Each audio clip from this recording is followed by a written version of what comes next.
কাযিবা। এরে দাকিয়ানুস, আমাদের এই কওমদের কি হলো? যারা আল্লাহকে বাদ দিয়া কমিউনিজমের উপর ঈমান আনে, আল্লাহকে বাদ দিয়া ন্যাশনালিজমের উপর ঈমান আনে, আল্লাহকে বাদ দিয়া সেকুলারিজমের ঈমান আনে, আল্লাহকে বাদ দিয়া গণতন্ত্রের উপর ঈমান আনে। এদের কি হলো?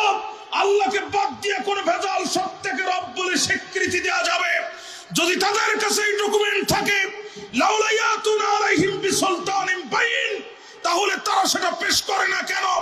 ওমান আসলামু মিম্মান ইফতারা আলা আল্লাহি কাযিবা। ওই ব্যক্তির চেয়ে বড় জালেম আর কে হতে পারে যে আল্লাহর নামে, তার রবের নামে মিথ্যা প্রতিপন্ন করে? ভাইরা, পরিষ্কার বক্তব্য শুনে রাখেন।